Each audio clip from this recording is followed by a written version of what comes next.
အားလုံးပဲမင်္ဂလာခင်ဗျာကျွန်တော်လေးလာမယ်ရဲ့ဒီအခြေခံ Python programming playlist ကနေပြန်လည်ကြိုဆိုလိုက်ပါခင်ဗျာဒီနေ့မှာတော့ကျွန်တော်တို့ဒီ path handling ဆိုတဲ့အကြောင်းပြောရမှာဖြစ်တယ်ပေါ့နော်မြန်မာလိုပြောရမယ်ဆိုရင်တော့ဒီလမ်းကြောင်းပေါ့နော်ဘာလမ်းကြောင်းလဲဆိုရင်ကျွန်တော်တို့ဒီကွန်ပျူတာမှာရှိနေတဲ့ဒီ file တွေ folder တွေရှိသမျှဟာတွေကွန်ပျူတာထဲမှာရှိနေတဲ့ဟာတွေအကုန်လုံးသူတို့တွေဘယ်နေရာမှာရှိလဲဆိုတာကိုဖော်ပြတဲ့လမ်းကြောင်းတွေဆိုတာရှိတယ်နော်ဥပမာအနေနဲ့ကျွန်တော်ပြောမယ်ဆိုရင်ကျွန်တော်ရဲ့ဒီအခုကျွန်တော်ဒီ Python file ပေါ့နော် F file ကဘယ်နေရာမှာရှိနေလဲဆိုလို့ရှိရင်ဒီ VS Code မှာဆိုရင်ဘယ်လိုဖော်ပြလဲဆိုလို့ရှိရင်အခုဒီမှာကျွန်တော်ဒီကောင်လေးကိုလက်သွားထောက်ကြည့်လိုက်မယ်အခုဒီမှာ C user simin desktop ဆိုပြီးမြင်ရလားမသိဘူးเนาะအဲ့ဒီကောင်ကဒီလမ်းကြောင်းပဲเนาะနောက်ဆုံးမှာဒီလမ်းကြောင်းတွေရဲ့ဒီနောက်ဆုံးမှာကျွန်တော်ဒီ file နာမည်ပါတယ်ပေါ့နော်အဲ့လိုမျိုးကျွန်တော်တို့ကဒီလမ်းကြောင်းတွေဆိုပြီးကျွန်တော်တွေကခေါ်တယ်ကျွန်တော်အခုပြောချင်တာကြအဲ့လမ်းကြောင်းတွေကို Python မှာဘယ်လိုကင်တွယ်လဲဆိုတဲ့အကြောင်းနဲ့ပြောရမှာဖြစ်တယ်ပေါ့နော်အထူးသဖြင့်ဒီပထမအဆုံးအနေနဲ့ကျွန်တော်တို့ပြောရမယ့်အကြောင်းအရာကဘာလဲဆိုရင်ဒီ absolute path ဆိုတဲ့အကြောင်းနဲ့ဒီ relative path ဆိုတဲ့အကြောင်းအဲ့နှစ်ခုကဘာတွေကွာခြားလဲပြီးရင်ဘယ်နေရာမှာသုံးရလဲဆိုတဲ့အကြောင်းအရာကိုကျွန်တော်တို့ပြောရမှာဖြစ်တယ်ဒီအောင်ကျွန်တော်တို့ဘာလို့လုပ်လဲဆိုတာတော့ရှင်းလေးကျွန်တော်တို့ Python မှာဒီ coding ရေးတဲ့အခါမှာလိုအပ်ချက်အတိုင်းတချို့ file တွေကိုဒီကျွန်တော်တို့ code ထဲကနေပြီးတော့တစ်ဆင့်ဖွင့်ရတယ်တခါကြောက်လို့ရှိရင်ကျွန်တော်တွေကသိမ်းရတယ်ရှေ့မှာလည်းကျွန်တော်တို့သင်ခန်းစာတစ်ခုလုပ်ခဲ့တယ်ဘာလဲဆိုလို့ကျွန်တော်ဒီ open ဆိုတဲ့ဒီ Python function ကိုသုံးပြီးတော့ကျွန်တော်တို့တွေfile txt စာသား file လေးတစ်ခုကျွန်တော်တို့ဖွင့်ကြည့်တယ်အခုကျွန်တော်ဖွင့်ချင်တဲ့ဒီစာသား file ကဘာလဲဆိုလို့ရှိရင်ကျွန်တော်ဒီမှာ hello txt ဆိုတဲ့ဒီ hello world ဆိုတဲ့ဒီအတွင်းထဲမှာဒီစာလေးရေးရတယ်လားအဲ့ကောင်လေးကိုကျွန်တော်တို့ကျွန်တော်ရဲ့ဒီ Python file ကနေတဆင့်ဖွင့်ချင်တာเนาะဖွင့်ပြီးနောက်ပိုင်းတကယ်လက်တွေ့ပေါ်မှာဆိုရင်အဲ့လိုဖွင့်နေတခါကျရင်ဖွင့်ပြီးတော့စာတွေပါလို့ရေးရမယ့်ဟာတွေရှိရပြီးပြန်သိမ်းတာတွေပါလောက်တာတွေအဲ့လိုမျိုးအမျိုးရှိရဘယ်လိုပဲဖြစ်ဖြစ်file တွေကိုဖွင့်ရတာပိတ်ရတာအရန်ကိုဒီ Python မှာအသုံးများတဲ့အရာတစ်ခုဖြစ်တယ်ပေါ့နော်အဲ့ဒါကြောင့်ကျွန်တော်ဒီလမ်းကြောင်းတွေကိုဘယ်လိုကင်တွယ်ရလဲဆိုတော့သိရမှာဖြစ်တယ်အခုဒီမှာကျွန်တော်ရောက်နေတာ path handling ဒီ file ကဒီကိုရောက်နေရယ်ခုနကျွန်တော်ဖွင့်ချင်တဲ့ကောင်ကဒီ Bayon Python ဒီရှေ့တစ်ခွက်မှာရှေ့ folder တစ်ခုမှာရောက်နေရယ်အဲ့တော့ကျွန်တော်ပြောသလိုမျိုးပဲခုနဒီ hello.txt ဆိုတဲ့ကောင်ကိုကျွန်တော်တွေကဖွင့်ချင်တယ်အဲ့ဆိုရင်ကျွန်တော်တို့ကဘယ်လိုလုပ်မလဲဆိုလို့ရှိရင်ဒီ open file ဆိုတဲ့ဒီ open function ကကြတော့ဒီ file နာမည်ကိုလက်ခံတယ်အတူတူပဲ file နာမည်ကိုလက်ခံတယ်ဆိုတာကြောင့်အဲ့ file ရဲ့လမ်းကြောင်းနောက်ဆုံးမှာသူ့ရဲ့ဒီ file နာမည်ပါတယ်အဲ့ကောင်ကိုလက်ခံတယ်ဆိုပြီးပြောတာအဲ့ကောင်ကိုကျွန်တော်တွေကလုတ်ပေးရမယ်ထည့်ပေးရမယ်နော်အဲ့လိုထည့်မယ်ဆိုရင်ကျွန်တော်တို့ကဘာလုပ်မလဲဆိုလို့ရှိရင်လမ်းကြောင်းကိုယူလို့ရတာဘယ်လိုမျိုးယူလို့ရလဲဆိုရင်ပထမဆုံးအနေနဲ့အခုဒီအပေါ်မှာဒီ file ကဘယ်နေရာမှာရှိလဲလက်ရှိဒီ file ကဘယ်နေရာမှာရှိနေလဲဆိုတာကိုကျွန်တော်ရဲ့ဒီ Windows Explorer ပေါ့နော်အကောင်ရဲ့ဒီအပေါ်မှာကျွန်တော်သွားယူလို့ရဒီနေရာလေးကိုကျွန်တော် click နှိပ်လိုက်မယ် click နှိပ်လိုက်ပြီဆိုရင်ဒီမှာတက်လာလုံးဝဒီမှာပေါ်လာတဲ့ဒီနေရာဒီကောင်ကဘယ်နေရာမှာရှိနေလဲအဲ့တော့အကောင်ကိုကျွန်တော် Control C လုပ်လိုက်မယ်လုပ်ပြီးတော့နော်ဒါအောင်မကြည့်နဲ့ဟုတ်လုပ်ပြီးတော့ကျွန်တော်ဒီမှာထည့်မယ်နော်အဲ့ဒါမပြီးသေးဘူးကျွန်တော်တို့file နာမည်ပါထည့်ပေးရမှာဘာကိုပြောလဲဆိုရင်ကျွန်တော်တို့ဖွင့်ချင်တဲ့ကောင် hello.txt ဟုတ်တယ်ဟုတ်အဲ့ကောင်ကိုထီကိုပါကျွန်တော်တို့ဒီမှာရိုက်ထည့်ပေးရတယ် hello.txt တော့ပါပြီနော်အဲ့လိုမျိုးထည့်ပြီးကျွန်တော် control s နှိပ်လိုက်မယ် control s နှိပ်ပြီးတော့ okay ကျွန်တော်တို့တွေကအခုဒီမှာဒီလမ်းကြောင်းတစ်ခုလုံးကဒီ absolute path ထဲကိုဝင်လာတာနော်ဒီ absolute path ကကျွန်တော်တို့ကvariable နာမည်နဲ့ပေးရတာနော်ရှေ့လို့ဒီကောင်ကိုတက်ဒီမှာ open ဟိုဟာတွေမှာလာထည့်လေပြဿနာမရှိဘူးအတူတူပဲနော်ဒါပေမဲ့အခုကျွန်တော်တို့ဒီ variable နာမည်ပေးပြီးတော့ထည့်တာပို့ပြီးတော့အဆင်ပြေတယ်အဲ့လိုမျိုးထည့်လိုက်မယ် okay အဲ့တော့ကျွန်တော်တို့တွေအခုပြီးရင် run ကြည့်မယ်နော်ဒီ file ခုန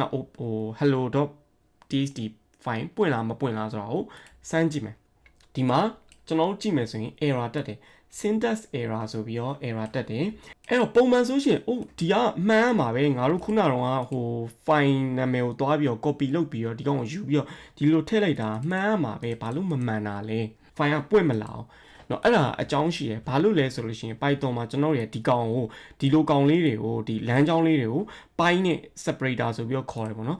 ဒီလိုကောင်တွေကိုကျွန်တော်တို့ backslash ဆိုပြီးတော့ခေါ်တာမှတ်မိရဟုတ်အဲ့တော့အဲ့ backslash ကဘာဖြစ်လဲဆိုလို့ရှိရင် Python မှာဒီ backslash ကဒီလိုလမ်းကြောင်းတွေဖော်ပြတဲ့နေရာမှာမဟုတ်ပဲねတခြားနေရာမှာလည်းဒီ backslash ကိုသုံးတယ်နော်အဲ့တော့ကျွန်တော်တို့ဘာလို့ခေါ်လဲဆိုလို့ရှိရင် escape character ဆိုပြီးတော့ကျွန်တော်တို့ခေါ်တယ်အဲ escape character အကြောင်းကိုကျွန်တော်တို့ရှေ့ရဒီစာသား data အမျိုးအစားအကြောင်းပြောခဲ့တော့ escape character အကြောင်းကိုကျွန်တော်တို့ပြောခဲ့တယ်နော်အဲ့တော့ escape character ဆိုတာဘာလဲဆိုရင်အထူးသဖြင့်ကျွန်တော်တို့တွေက okay my string ဆိုတဲ့ဒီ variable ရှိရယ်အဲ့ variable ထဲမှာကျွန်တော်တို့တွေကအခုဒီမှာဒီလိုမျိုးဟိုလုပ်ပြီးတော့စာသားတွေအဲ့လိုမျိုးတစ်ခုခုစာသားရိုက်ရင်လည်းကျွန်တော်တို့တွေက okay my name is blah blah blah ဆိုပြီးအဲ့လိုမျိုးကျွန်တော်တို့ရိုက်ထည့်မယ်ဟုတ်တယ်ဒါပေမဲ့အခုတစ်ခါလေးကြောက်ရှင်ကျွန်တော်တို့တွေကဘာလုပ်ချင်လဲဆိုရင်ဒီကျွန်တော်ဒီမှာ my name is or zimin blah blah ဆိုပြီးရိုက်ထည့်ပြီးရင် my age is ဆိုပြီးအဲ့လိုမျိုးဟိုတစ်ခုခုအဲ့လိုမျိုးစာသားတွေရိုက်ထည့်ဒါပေမဲ့တစ်ခါရင်ကျွန်တော်ကဘာလုပ်ချင်လဲဆိုဒီစာသားထဲမှာဟိုမှကျွန်တော်တို့တွေကအခုဒီလိုမျိုးဟောသုံးကျင်တယ်ဒီအခုဒီမှာအဖွင့်အပိတ်ဒီမှာသုံးတာတွေ့လားဟိုအဖွင့်အပိတ်အနေနဲ့စာသားဖြစ်တယ်ဆိုတဲ့အကြောင်းအဖွင့်အပိတ်နဲ့ပြတာဒါပေမဲ့အဲ့ဒီစာသားအတွင်းမှာကိုလေကျွန်တော်တို့ဒီလိုမျိုး character ကိုသုံးကျင်တယ်ဒီလိုအခရာကိုသုံးကျင်တယ်အထူးဘယ်လိုမျိုးလဲဆိုရင်ကျွန်တော်ကနာမည်ကိုကျွန်တော်ကဒီလိုမျိုးဟိုအဖွင့်အပိတ် quotation mark တွေကိုထည့်လိုက်ချင်တယ်เนาะအဲ့တော့ဒီမှာပြဿနာတက်ကောပုံမှန်ဟိုစာသားဟိုမှာပြဿနာတက်ဘာတက်လဲဆိုလို့ရှိရင်ဒီမှာဖွင့်လာပြီးတော့မင်းကဒီနေရာမှာပြန်ပိတ်လိုက်တယ်လို့ပဲเนาะအဲ့တော့ဘာဖြစ်လဲဆိုဒီအနောက်ကဒီစာကြောင်းတစ်ခုလုံးက error တက်ကောဟုတ်တယ်အဲ့ပြဿနာကြောင့်ကျွန်တော်ပြောပြီးเนาะအဲ့လိုမျိုးမတက်ချင်ကျွန်တော်တို့တွေကဒီကောက်ဒီတိုင်းပဲရိုးတန်းသုံးချင်တယ်အတွင်းထဲမှာသုံးချင်တယ်ကျွန်တော်တို့တွေကဘာလုပ်ကြလဲဆိုလို့ရှိရင်ဒီ backslash လေးခံပြီးတော့เนาะဟိုကျွန်တော်တို့ဒီလိုမျိုးလုပ်တယ်เนาะဥပမာအနေနဲ့ကျွန်တော်ဒီကောက်ကိုပြီးရင်ကျွန်တော်ဒီဟာလေးဥပမာအနေနဲ့ပြတယ်เนาะဒီတိုင်းဆိုရင်ကျွန်တော်က print my string ဆိုတဲ့ကောင်ကိုလုပ်မယ်ဆိုရင်ကျွန်တော်က error တက်လိမ့်မယ်ဟုတ်တယ်ဒီမှာ invalid syntax ဆိုပြီး error တက်တယ်ဒါပေမဲ့ကျွန်တော်ဒီကောင်ကိုဒီတိုင်းအတွင်းထဲမှာယူသုံးခြင်းနဲ့ error လည်းမတက်ဘူးဆိုရင်ကျွန်တော်တွေကဒီ backslash လေးတွေခံပြီးယူသုံးလို့ရတယ်ဒီဟာလေးကနော်ဟိုအဖွင့်အပိတ်မဟုတ်ဘူးငါတို့ကယူသုံးခြင်းလို့သုံးနေဆိုတဲ့သဘောအနေနဲ့သက်ဆိုင်တယ်အဲ့ဒါကြောင့်မို့ကျွန်တော်ဒီ backslash ကို escape character ဆိုပြီးတော့လွတ်မြောက်ခြင်း character ဆိုအဲ့လိုမျိုးပြောရမှာအဲ့လိုမျိုးခေါ်တာအဲ့တော့ဒီလိုမျိုးလုပ်တယ်ဆိုရင် error မတက်ဘူးဟုတ်တယ်ဒီမှာ my name is zimin ဆိုဒါလေးကပေါ်နေလားเนาะအဲ့ဒီအတိုင်းပေါ်နေအဲ့ဒါကြောင့်မို့အခုဖြစ်နေတဲ့ပြဿနာလဲအဲ့ဒါပဲเนาะအခုဒီမှာကျွန်တော်တို့တွေကဟို Python ကဘာလုပ်လိုက်လဲဆိုတော့เนาะဒီအတွင်းထဲမှာကျွန်တော်လမ်းကြောင်းအနေနဲ့ပေါ်ပြတဲ့ဒီ character ကိုဟိုလမ်းကြောင်းပြနေရဆိုပြီးတော့မမြင်တော့ဘဲနဲ့သူ့အနောက်ကဒီမှာဥပမာဒီ B ဆိုတဲ့ကောင်လေးဆိုပေါ်နေလိမ့်မယ်ဒါအဲ့ကောင်ကို escape character အနေနဲ့ယူလိုက်တယ်ဆိုပြီးတော့သူကမြင်လိုက်တာအဲ့ဒါကြောင့်မို့ဒီကောင်က error တက်တာအဲ့တော့အဲ့ပြဿနာကိုဖြေရှင်းဖို့အတွက်ဒီ Python ကအဲ့လိုမျိုးလုပ်လိုက်တဲ့ပြဿနာကိုဖြေရှင်းဖို့အတွက်ကျွန်တော်တို့တွေကဘာလုပ်ကြလဲဆိုလို့ရှိရင်เนาะဒီကောင်ကိုလည်းငါတို့တွေကဒီတိုင်းပဲယူသုံးကျင်တယ်ဆိုတဲ့သဘောနော်လုံးလျာဒီအတွင်းထဲမှာလိုမျိုးပဲကွာအတွင်းထဲမှာဒီလိုမျိုးဟိုဟာကိုဟို quotation mark ကိုသုံးကျင်နေဆိုရင်ဒီလိုအရှိမ backslash ခန်းတယ်လိုမျိုးပဲဒီကောက်အောင်လဲကျွန်တော်တွေကလမ်းကြောင်းအနေနဲ့ဒီရိုးတန်းသုံးကျင်နေဆိုရင်သူ့ကျွန်တော်တွေကအရှိမ backslash တစ်ခုတွေလိုက်ပြီးတော့ခံမရတယ်အဲ့လိုမှသာလင်းဒီလမ်းကြောင်းအတိုင်းရဥပမာကျွန်တော်ကဒီစာဒီဓာတ်ကိုပြန်ပြီးတော့ print ထုတ်ကြည့်မယ်ဒီအပေါ်ကဒီလမ်းကြောင်းကိုကျွန်တော် print ထုတ်ကြည့်မယ်ထုတ်ကြည့်လိုက်တဲ့အခါမှာတက်လာနော်တကယ်ကျွန်တော်နှစ်ခုထည့်ထားပြီးမယ်အရှိရကောင် escape character ဖြစ်လို့အဲ့ကောင်ဟိုကမဖြစ်ပင်နဲ့ဒီမှာဒီတိုင်းပဲတလားတစ်ခုပဲပေါ်တယ်တလားလမ်းကြောင်းအတိုင်းပေါ်တယ်နော်အကယ်ကျွန်တော်က okay ဒီမှာတနေရာလောက်မှာဒီကောင်ကကျွန်တော်ကမရှိဘူးဆိုလို့ရှိရင်ဥပမာကျွန်တော်ကဒီကောင်နေမရှိဘူးဆိုလို့ရှိရင်ဘာဖြစ်မလဲ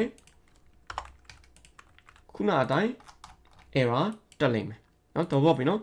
အဲ့လိုမဟုတ်ပဲねနောက်ထပ်နီးလန်းတစ်ခုရှိတယ်ဒီလိုမျိုးဟိုတကွက်ချင်းစီမှာအဲ့လို escape character တွေလိုက်ထည့်စရာမလိုပဲねเนาะဒီအတိုင်းကိုပဲလှုပ်လို့ရအောင်လှုပ်လိုက်ရတာတစ်ခုရှိအဲ့ဒါဘာလဲဆိုရင်ရှေ့မှာ R ဆိုတဲ့ဟာလေးကိုအဲ့လိုမျိုးထည့်လိုက်တယ်ဆိုလို့ရှိရင်ဒီတိုင်းဒီ Python ကဒီ backslash တွေကို escape character လို့မယူဆပဲねဒီတိုင်းစာသားအတိုင်းပဲလုံးဝကိုယူဆအဲ့ R ဆိုတာဘာကိုပြောလဲဆိုရင် R ဆိုတာ RAW ဆိုရယ် raw ပြ raw ဆိုတာကြောင့်လုံးဝအရင်เนาะလုံးဝကိုဟိုစာကိုဒီကောင်ကိုစာအနေနဲ့ပဲယူလိုက်တာလုံးဝ escape character အနေနဲ့တီးတန့်ရင်မယူလိုက်တာ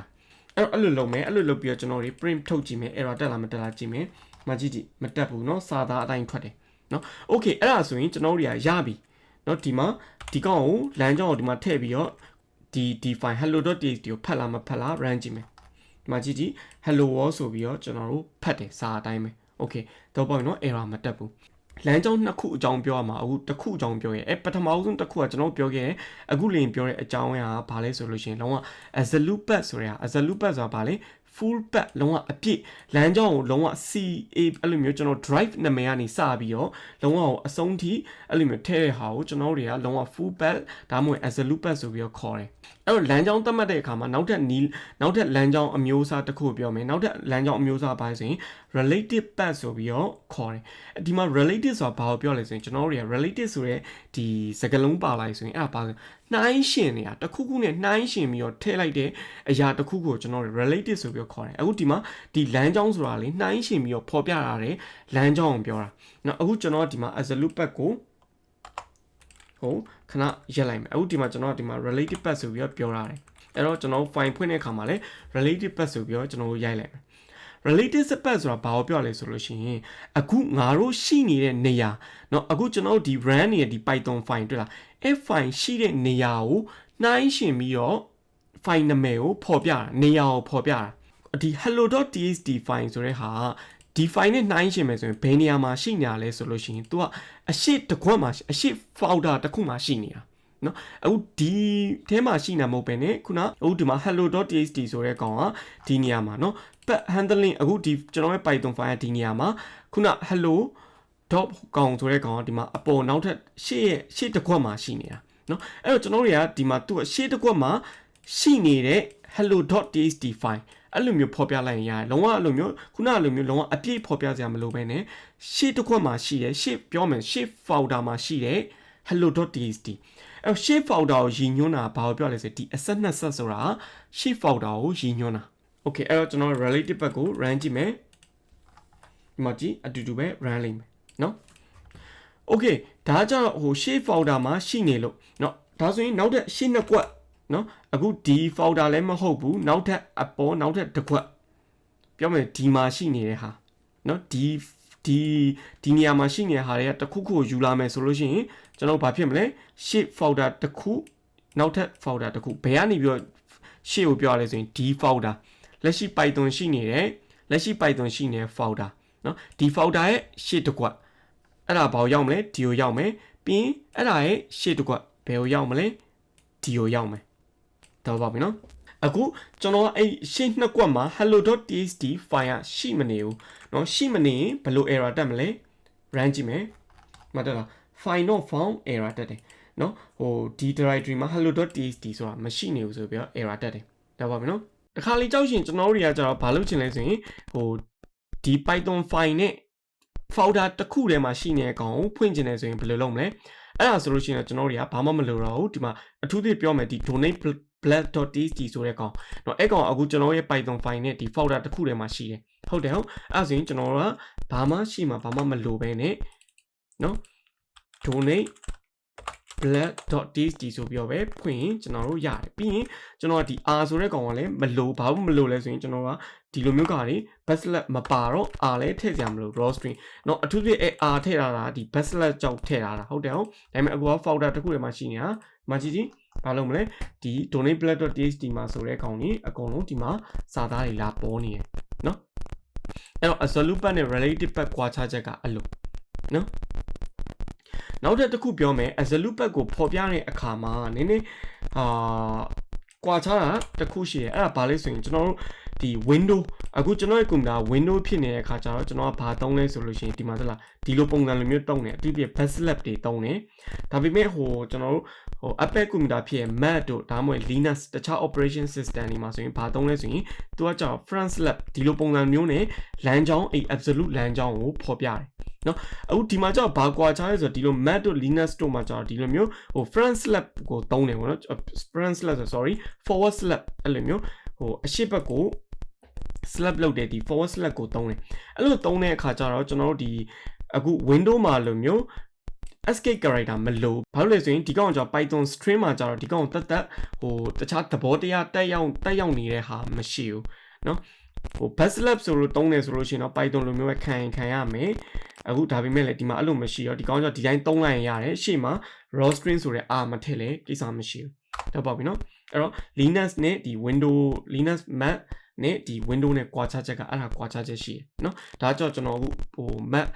Apple ဟို notebook တို့ပေါ့သုံးနေသူတွေကိုကျွန်တော်ပြောချင်လို့ဒါဟိုဖြစ်တာ